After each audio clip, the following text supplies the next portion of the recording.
München, Monaco di Bavaria, Minihof. Whatever name you use to identify Munich, it creates a vision likely peppered with history, food, and beer. There is so much to see and do, it's difficult deciding what to see when you have time to visit the place, no matter how long that time might be. Such was the dilemma Beverly and I faced when we arrived in the city that had been the center of so many pivotal moments in German history. The city, just to the north of the Alps, has a lot to be proud of. Munich is a finance and technological hub. It's one of the fastest growing German cities, doubling its population about every 30 years to about 6 million today. It's hard to believe in the 1600s about a third of the population died during the bubonic plague epidemic. The rich black loamy soil is amazing to see in the countryside around Munich. The fertile fields looked as virgin as any soil I've ever seen, and the crops growing in it were huge and healthy. The town of Freising, just to the north of Munich, is one of the oldest settlements in Bavaria.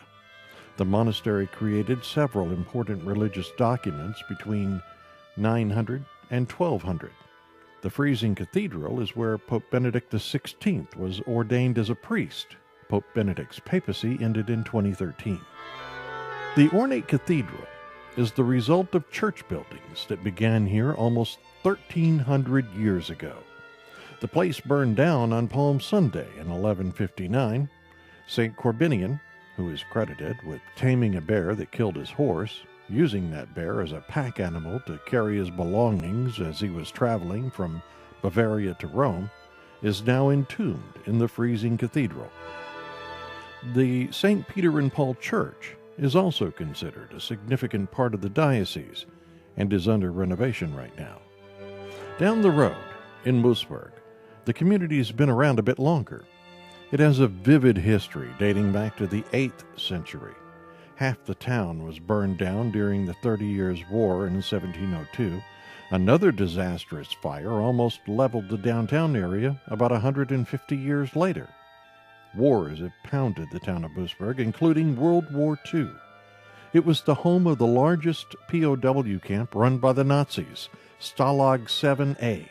It was built to house 10,000 prisoners, but the Nazis had more than 80,000 in it when it was liberated on April 29, 1945, the same day the Americans liberated the Dachau concentration camp on the other side of Munich. Efforts to build the Kostelus Cathedral were begun in 1171 in the town. Construction continued for several hundred years, including the walls and moat. Then in 1599, the monks that started the local monastery, putting the village on the religious map, left town, reducing the town's importance to the church. Meantime, in downtown Munich, the Christmas season party was well underway. The Munich Christkindl market has been celebrated since the 1600s. Inside and out of City Hall, throngs of people wander the central plaza and the adjoining streets, enjoying Klitzenbrot, a bread with nuts, fruit, and honey, and Fatschenkindl, a pastry shaped like the baby Jesus in the manger. We watched as singers lined the City Hall balcony to entertain the crowd, like they do every night during Advent.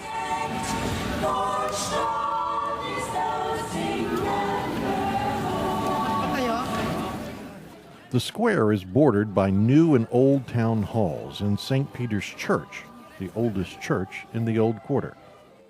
There are almost 24 similar festivals scattered around Munich, creating an atmosphere of celebration. All of these are easily accessed by the extensive subway lines. As we were leaving the little town of Zolling, the beautiful little town where our hotel was located, one of the last things we saw was the Frosty Maibaum, a typical item in German towns. The pole is commonly painted blue and white in Bavaria and festooned with emblems representing local crafts and industry. They use it during May Day celebrations. Then it was off to the Munich Hauptbahnhof, which sees almost 500,000 passengers pass through it each day.